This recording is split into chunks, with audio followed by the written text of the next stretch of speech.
ekonomi dan keterkaitannya dengan kebutuhan manusia. Poin yang pertama, kita akan membahas masalah ekonomi. Masalah ekonomi adalah kesenjangan antara kebutuhan manusia yang tidak terbatas, sedangkan alat pemuas kebutuhannya terbatas. Intinya, kebutuhan manusia yang tidak bisa diukur tidak akan bisa terpuaskan oleh keinginannya, sehingga manusia akan terus merasa kurang akan suatu kebutuhan. Poin yang kedua adalah kebutuhan manusia yang tidak terbatas. Ada dua faktor yang mempengaruhi kebutuhan manusia yang tidak terbatas, yaitu faktor keinginan dan faktor kebutuhan. Keinginan sendiri adalah hasrat dalam diri manusia yang jika tidak terpenuhi tidak akan mempengaruhi kelangsungan hidupnya. Sedangkan kebutuhan adalah hasrat yang timbul dalam diri manusia yang jika tidak terpenuhi akan mempengaruhi kebutuhannya. Keinginan seperti contohnya yaitu keinginan untuk mempunyai mobil mewah. Jika keinginan tersebut tidak dipenuhi atau tidak terpenuhi, maka manusia tidak akan terganggu.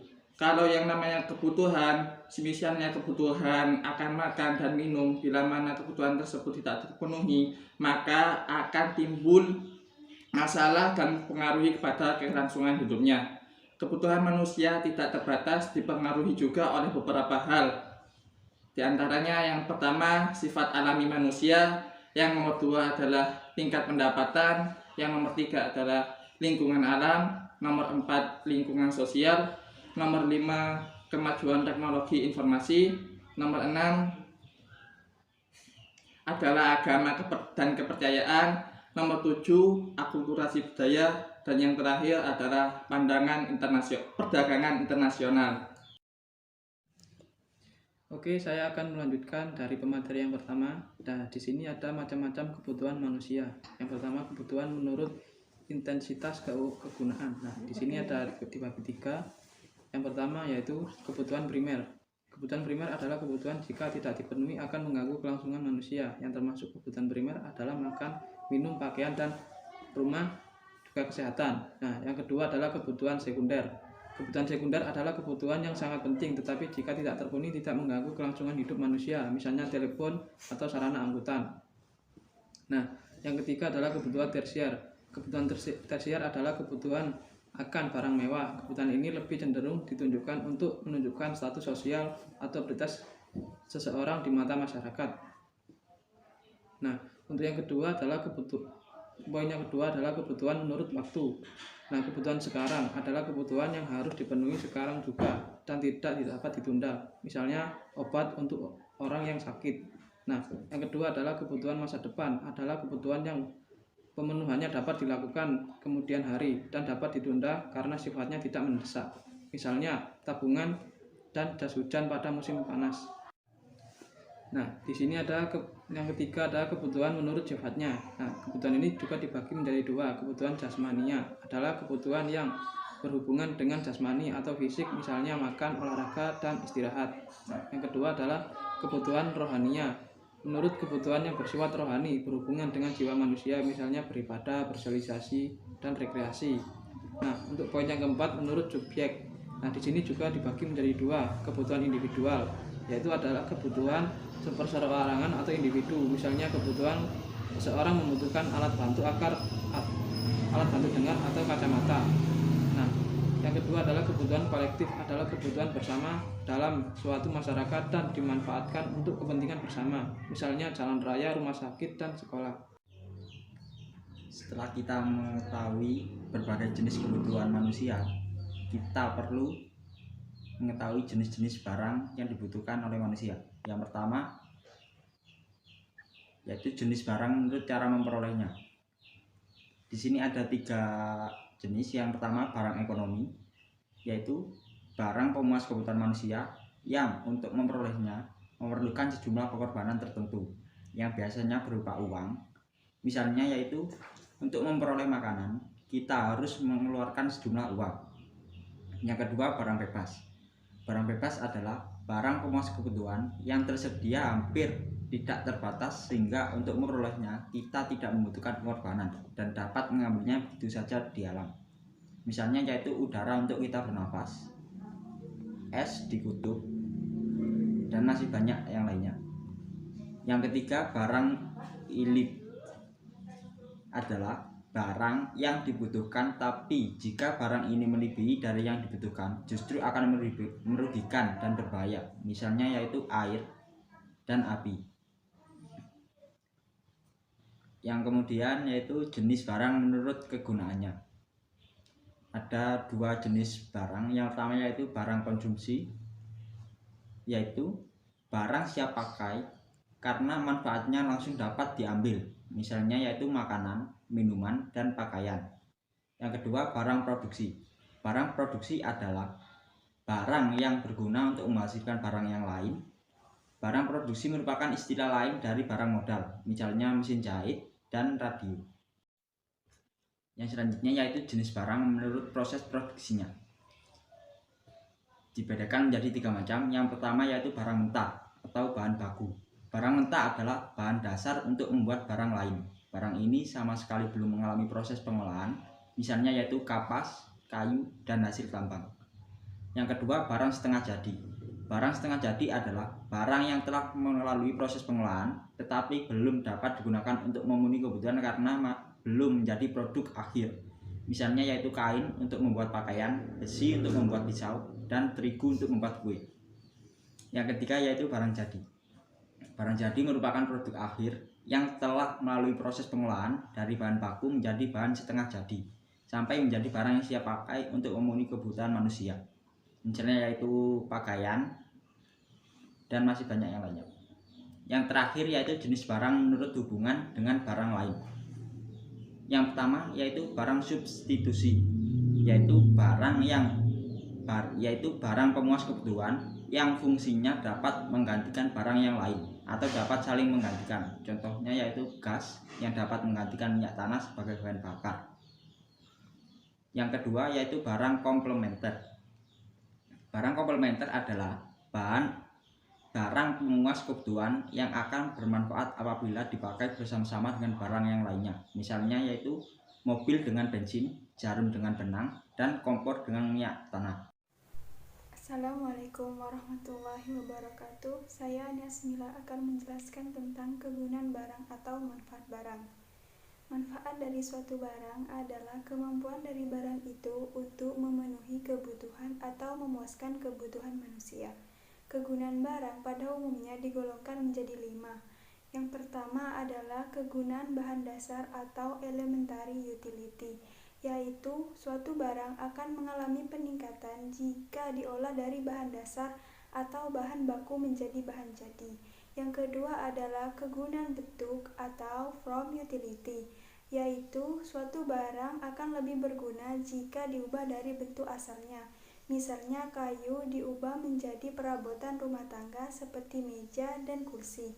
Yang ketiga adalah kegunaan waktu, yaitu nilai suatu barang akan meningkat jika digunakan pada waktu yang tepat. Misalnya payung dan jas hujan digunakan pada musim hujan. Yang keempat adalah kegunaan tempat atau place utility. Kegunaan tempat berarti peningkatan suatu barang akan meningkat jika digunakan pada tempat yang tepat. Misalnya perahu berada di lautan. Yang kelima adalah kegunaan kepemilikan atau ownership utility. Kegunaan kepemilikan adalah nilai guna suatu barang akan meningkat jika berada pada pemilik yang tepat. Misalnya, jala atau jaring lebih berguna kepada seorang nelayan daripada seorang dokter. Assalamualaikum warahmatullahi wabarakatuh. Saya Diana Marhinda, Pendidikan Ekonomi 2019A kelompok 3. Untuk memenuhi kebutuhan hidupnya, manusia harus memanfaatkan sumber daya yang ada. Ada beberapa macam sumber daya alam yang dapat dimanfaatkan oleh manusia. Yang pertama sumber daya alam, yang kedua sumber daya manusia, yang ketiga sumber daya modal. Yang pertama sumber daya alam. Sumber daya alam adalah segala sesuatu yang ada di alam yang dapat dimanfaatkan untuk menghasilkan barang dan jasa. Alam memberikan manfaat yang sangat luar biasa jika dikelola secara bijaksana. Namun sebaliknya, jika sumber daya ini dieksploitasi secara tidak bertanggung jawab, maka dapat menimbulkan bencana juga.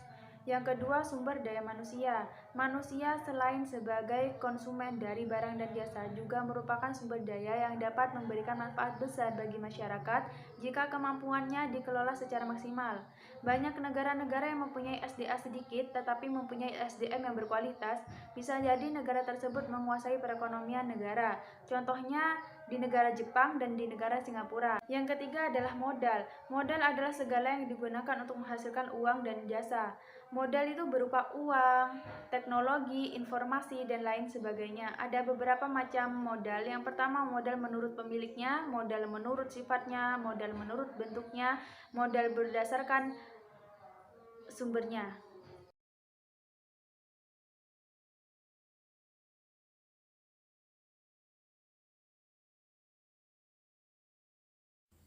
Perkenalkan, nama saya Evita Dewi Anggraini dari Prodi Ekonomi 2019A kelompok 3. Berikutnya, kelangkaan sumber daya atau scarcity. Asal mula timbulnya scarcity atau kelangkaan disebabkan bahwa permasalahan ekonomi yang menyebabkan manusia serakah dalam hal memenuhi kebutuhan yang memakmurkan dirinya sendiri tanpa mempedulikan orang lain. Sumber daya yang tersedia untuk memenuhi kebutuhan sangat terbatas. Kalaupun sumber daya dapat diperbarui, hal ini memerlukan waktu yang sangat lama sehingga tidak dapat mengejar kebutuhan manusia yang semakin bertambah. Sumber daya memiliki sifat khusus, yaitu merupakan barang langka karena jumlahnya terbatas. Dapat dipakai dalam penggunaan yang berbeda dan dapat dikombinasikan dalam berbagai perbandingan untuk menghasilkan barang tertentu. Hal ini menyebabkan manusia dituntut untuk menggunakan sumber daya tersebut secara cermat dan tepat, serta harus tunduk kepada hukum kelangkaan atau yang disebut the law of scarcity, yang menyatakan bahwa untuk memenuhi kebutuhan tertentu, orang harus mengorbankan sesuatu yang lebih dahulu, sesuai dengan sistem ekonomi yang dianut oleh Indonesia, yaitu demokrasi ekonomi. Pemanfaatan sumber daya alam pun harus berdasarkan kepentingan rakyat banyak. Untuk materi selanjutnya akan dijelaskan oleh rekan saya. Oke, selanjutnya kita akan membahas materi masalah pokok ekonomi. Sumber daya yang terbatas menimbulkan paling sedikit 3 masalah pokok di dalam perekonomian yang harus dipecahkan oleh masyarakat sebagai subjek ekonomi. Yang pertama, barang dan jasa apa yang akan diproduksi. Masalah pokok ekonomi yang membutuhkan pemecah diantaranya adalah barang apa yang akan diproduksi, seperti barang primer, sekunder, tersier, atau ketiganya. Mana yang paling dibutuhkan dari barang tersier, sekunder, dan primer tersebut. Berapa banyak dari masing-masing barang tersebut diproduksi. Dengan sumber daya yang tersedia, produsen harus mampu memutuskan penggunaan barang tersebut untuk sumber daya. Misalnya, sebidang tanah digunakan untuk apa tanah tersebut. Apa untuk bercocok tanam, membangun rumah atau pabrik. Keputusan yang terdapat mengatasi beberapa masalah ekonomi dan menekan sedikit kemungkinan timbulnya masalah baru. Dan yang kedua yaitu bagaimana cara memproduksi. Pertanyaan ini menyangkut teknik produksi yang diterapkan dan kemampuan mengkombinasikan faktor-faktor produksi atau sumber daya alam yang ada di dalam proses produksi. Dengan keterbatasan sumber daya ekonomi yang tersedia, para produsen harus mampu mengkombinasikan bahkan sampai kepada penentu pihak-pihak yang akan dilibatkan dalam proses produksi. Dan yang ketiga, untuk siapa barang atau jasa dihasilkan. Pertanyaan ini menyangkut masalah untuk siapa atau lapisan masyarakat yang mana yang menikmati barang dan jasa yang diberikan. Apakah setiap warga negara mendapat bagian yang sama atau berbeda? Apakah pendapat nasional telah diretribusikan secara adil? Apakah proses tertentu perlu dilaksanakan agar setiap penduduk dapat mengonsumsinya? Semua pertanyaan tersebut menyangkut untuk siapa barang jasa atau produksi. Ketiga masalah di atas, mulai dari what, bagaimana barang dan jasa itu dibuat, atau bagaimana cara memproduksinya, dari ketiga masalah tersebut saling berhubungan satu dengan yang lain serta selalu dihadapi setiap berbagai negara. mulai dari negara yang sedang berkembang maupun negara yang sedang maju. Namun tidak semua perekonomian dapat memecahkan ketiga masalah tersebut dengan cara yang sama. Kemungkinan produksi setiap negara untuk memecahkan masalah-masalah pokok yang dihadapi oleh setiap negara tergantung dari sistem perekonomian yang dianut oleh setiap negara. Terima kasih. Oke, setelah kita mempelajari tentang kelangkaan sumber daya alam, lalu bagaimana cara pemanfaatannya? Yang pertama yaitu mengembangkan kebijakan industri, perdagangan, dan investasi. Hal ini dilakukan dalam rangka meningkatkan daya saing global dengan membuka akses yang sama terhadap kesempatan kerja dan berusaha bagi segenap rakyat dan seluruh daerah melalui keunggulan kompetitif, terutama yang berbasis keunggulan sumber daya alam dengan menghapus segala bentuk perlakuan diskriminatif dan hambatan. Untuk yang kedua yaitu mengembangkan sistem ketahanan pangan. Sistem ketahanan pangan yang berbasis pada keragaman sumber daya pangan, kelembagaan serta budaya lokal dalam rangka menjamin tersedianya pangan dan nutrisi dalam jumlah dan mutu yang dibutuhkan pada tingkat harga yang terjangkau. Untuk yang ketiga, meningkatkan persediaan dan pemanfaatan sumber energi dan tenaga listrik. Hal ini dilakukan untuk meningkatkan persediaan yang relatif murah serta ramah lingkungan dan secara berkelanjutan yang pengelolaannya diatur dengan undang-undang. Yang selanjutnya yaitu mengembangkan kebijakan pertanahan. Hal ini dilakukan untuk meningkatkan pemanfaatan dan penggunaan tanah secara adil, transparan, dan produktif dengan menyamakan hak rakyat setempat termasuk wilayah yang sesuai dan seimbang. Untuk yang selanjutnya yaitu meningkatkan pembangunan dan pemeliharaan sarana dan prasarana publik yang termasuk transportasi, telekomunikasi, energi listrik, dan air bersih guna mendorong pemerataan pembangunan melayani kebutuhan masyarakat dengan harga terjangkau serta membuka keterisolasian wilayah pedalaman dan terpencil. Untuk yang selanjutnya yaitu mengembangkan ketenagakerjaan secara menyeluruh dan terpadu. Hal ini dilakukan untuk peningkatan kompetensi dan kemandirian tenaga kerja, peningkatan pengupahan, penjaminan kesejahteraan, perlindungan kerja, dan kebebasan bersyarikat. Untuk yang terakhir yaitu meningkatkan kuantitas dan kualitas penempatan tenaga kerja ke luar negeri. Hal ini dilakukan dengan cara mempertahankan kompetensi, perlindungan, dan pembelaan tenaga kerja. Mungkin itu saja yang bisa saya sampaikan. Terima kasih. Baiklah, setelah kita mengetahui masalah pokok ekonomi, selanjutnya kita wajib mengetahui dan mempelajari mengenai biaya peluang atau yang biasa kita sebut dengan opportunity cost. Masalah ekonomi yang dihadapi oleh manusia mendorong manusia untuk selalu bersikap rasional dalam menentukan berbagai pilihan agar sumber daya alam yang dimilikinya dapat digunakan untuk memuaskan kebutuhan hidup dengan semaksimal mungkin. Dalam ekonomi dikenal istilah biaya peluang atau opportunity cost, yaitu biaya peluang adalah biaya yang timbul akibat memilih sebuah peluang terbaik dari beberapa alternatif yang tersedia. Ketika seseorang dihadapkan pada beberapa alternatif pilihan dan harus memilih salah satu di antaranya, maka alternatif yang tidak dipilihnya itu yang menjadi biaya peluang. Menurut pendapat kalian semua, di antara makanan tersebut mana yang menjadi pilihan? Pertama, kedua, dan ketiga. Karena kalian hanya dapat memilih salah satu di antaranya, maka pilihlah pilihan kedua dan ketiga itu yang dimaksud dengan biaya peluang. Seperti juga yang terjadi pada salah satu faktor produksi yaitu tenaga kerja. Jika seseorang pekerja mengambil salah satu kesempatan atau peluang untuk melakukan suatu produksi, maka secara bersamaan dia akan kehilangan peluang untuk melakukan produksi pada bidang lainnya. Kehilangan kesempatan itulah yang disebut dengan opportunity cost atau biaya peluang. Setiap orang harus selalu berusaha untuk mendapatkan manfaat tertinggi dari setiap alternatif pilihan dan mengambil biaya peluang yang terendah. Contoh lain dari opportunity cost pada kesempatan kerja adalah yaitu Faris ditawari untuk bekerja di suatu perusahaan dengan gaji 1 juta per bulan, dan di sisi lain Faris memiliki kemampuan secara keahlian dan modal untuk melakukan produksi suatu barang dengan peluang mendapatkan laba sebesar 5 juta per bulan. Tetapi setelah melalui proses produksi dan promosi selama 4 bulan dari ilustrasi di atas tersebut, jika Faris lebih memilih mengambil peluang untuk melakukan produksi sendiri, maka dia telah kehilangan peluang untuk bekerja pada orang lain dengan gaji 1 juta selama 4 bulan. Itulah yang dimaksud dengan biaya peluang. Jadi, besarnya biaya peluang bagi Faris selama 4 bulan adalah 4 kali 1 juta, yaitu sebanyak 4 juta rupiah. Terima kasih.